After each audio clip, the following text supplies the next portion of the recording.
Comment gagner cette finale très simple aux échecs?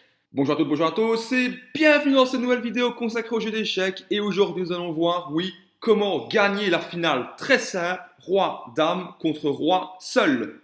Alors, petit élément de contexte, pourquoi cette vidéo? Tout simplement parce que c'est une question qui m'a été posée en masse sur mon compte Facebook. Car oui, j'ai un compte Facebook exclusivement dédié à la chaîne. Vous avez, une photo de ce compte qui s'affiche sur votre écran, au nom de Peter Cat forcément, qui l'eût cru. Ceci étant dit, je réponds donc dans cette vidéo à cette question qui m'a été énormément posée. Dès lors, comment mater de façon simple un roi adverse seul avec un roi et une dame? Eh bien dans un premier temps, nous allons utiliser exclusivement notre dame pour isoler, bloquer le roi adverse dans un coin de l'échiquier. Première règle. Deuxième règle, nous allons rapprocher notre dame à distance d'un cavalier du roi adverse. Comment faire? Eh bien, on joue ici le coup dame D3.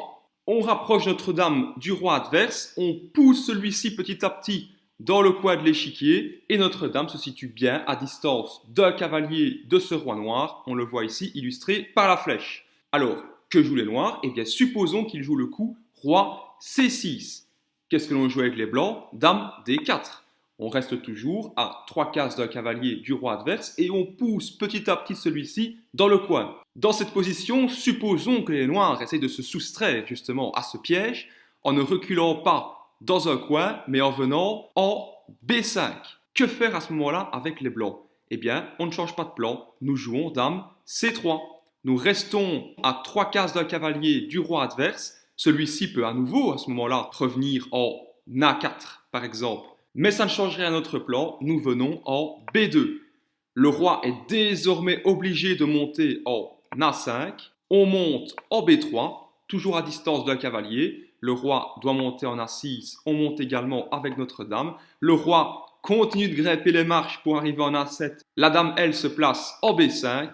Et enfin, roi 8, et là, erreur à ne surtout pas commettre, ne certainement pas jouer le coup dame B6 qui serait une gaffe. Pourquoi? Eh bien, jouons le piège pour comprendre pourquoi justement c'en est un. Après dame B6, eh bien, dans cette position, c'est patte, c'est-à-dire nul. Pourquoi? Parce que les noirs n'ont aucun coup légal à jouer. Ils n'ont ici plus que le roi qui ne peut se déplacer nulle part.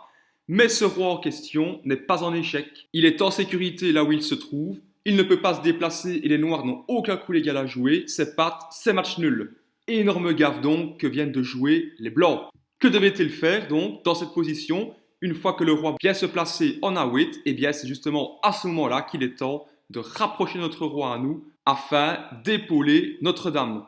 Dès lors ici, seul coup légal pour les noirs, A7. On rapproche encore notre roi. A8 pour les noirs, notre roi se rapproche toujours. A7, notre roi est maintenant tout proche du roi adverse. Et quand le roi noir revient en A8, on peut jouer dame B7, échec et mat. Alors, revenons un petit peu à la position initiale. Lorsque le roi se trouve en C6, supposons qu'il ne vient pas en B5, supposons qu'il continue de monter en C7, eh bien nous jouons dame D5, nous montons également. Et si le roi vient, se placer en B6 pour se soustraire à la menace de se retrouver coincé dans un coin, donc, eh bien, pas de souci, nous jouons dame C4, toujours à distance d'un cavalier du roi adverse. Et à nouveau ici, plusieurs possibilités. Si le roi monte en B7, nous montons en C5. Si le roi vient se cacher en A7, nous nous plaçons en B5. Et si le roi décide de descendre en A5, nous jouons dame B3. Vous avez compris la logique, nous restons toujours à 3 cases d'un cavalier du roi adverse jusqu'à le bloquer dans le coin de l'échiquier, comme ceci. Et dès que le roi se retrouve dans le coin, ne surtout pas jouer la dame à 3 cases du cavalier du roi sous peine de faire un patte. Non, à la place, nous approchons notre roi à nous afin justement d'épauler notre dame et permettre à cette dernière d'infliger un magnifique mat au terme du procédé. Vous savez désormais comment mater un roi seul avec un roi et une dame. J'espère que la vidéo vous aura plu. N'hésitez pas à me poser vos questions sur Facebook ou dans les commentaires même de cette vidéo.